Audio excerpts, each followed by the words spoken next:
Welcome to time you time. మన Indians follow అయ్యే కొన్ని సంప్రదాయాలు, వాటి వెనుకున్న లాజిక్స్ గురించి తెలుసుకుందాం. అవి మిమ్మల్ని ఆశ్చర్యపరచడమే కాదు, వాటిని మిస్ అవ్వకుండా పాటించేలా మిమ్మల్ని ఆలోచింపచేస్తాయి కూడా. అవేంటో తెలుసుకుందామా?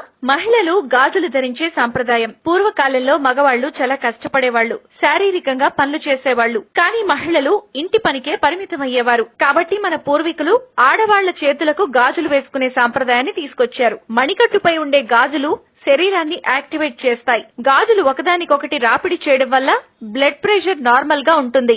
గాజుల ద్వారా చర్మానికి ఎలక్ట్రిసిటీ అందుతుంది. చిన్న పిల్లలకు చెవులు కుట్టించడం సాంప్రదాయం అనుకుంటారు, కానీ ఇందులో కూడా సైన్స్ దాగుంది. ఈ చెవులు కుట్టించే సాంప్రదాయం వెనుక ఆక్యుపంచర్ ట్రీట్మెంట్ దాగుంది. చెవుల బయట వైపు చాలా ఆక్యుపంచర్ పాయింట్స్ ఉంటాయి. ఇవి ఆస్తమా నయం చేయడానికి చాలా ఉపయోగపడతాయి. అందుకే ఈ సాంప్రదాయం తీసుకొచ్చారు మన పూర్వీకులు. హిందూ సాంప్రదాయంలో రావి చెట్టుకి చాలా ఇంపార్టెన్స్ ఉంటుంది. చాలా పవిత్రంగా పూజిస్తారు కూడా.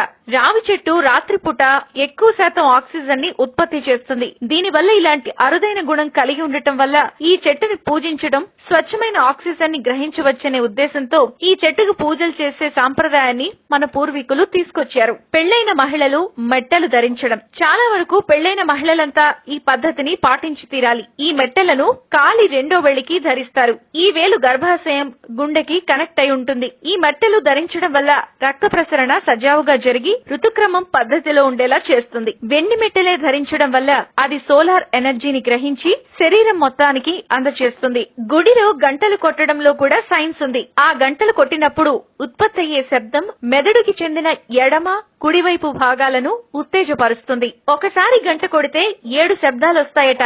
ఇవి శరీరంలోని 7 చక్రాలను ఉత్తేజపరుస్తాయి, నెగిటివిటీని తొలగిస్తాయి. కాబట్టి గంటను తయారు చేసే లోహం కూడా వైబ్రేషన్స్ ని ఉత్పత్తి చేస్తుంది. ఇది గాల్లోని బ్యాక్టీరియాను, క్రిములను కూడా నాశనం చేస్తుంది. కుంకుమను పసుపు, నిమ్మ, మెర్క్యూరీ మెటల్ తో తయారు చేస్తారు. దీన్ని ధరించడం వల్ల బ్లడ్ ప్రెషర్ ని కంట్రోల్ చేసి లైంగిక సామర్థ్యాన్ని మెరుగుపరుస్తుంది. మెర్క్యూరీ ఒత్తిడిని తొలగిస్తుంది. నమస్కారం పెట్టడంలో కూడా సైన్స్ దాగుంది. నమస్కారం పెట్టేటప్పుడు 2 చేతులు జోడించడం వల్ల అరచేతులు, వేళ్ల చివర్లు కలుస్తాయి. వేళ్ల చివరి భాగాలు కళ్లకి, చెవులకి, మెదడుకి ప్రెషర్ పాయింట్స్. 2 చేతులు జోడించినప్పుడు మనం నమస్కరిస్తున్న వ్యక్తిని ఎక్కువ కాలం గుర్తుపెట్టుకునేలా చేస్తుంది. అందుకే ఈ సంప్రదాయాన్ని తీసుకొచ్చారు.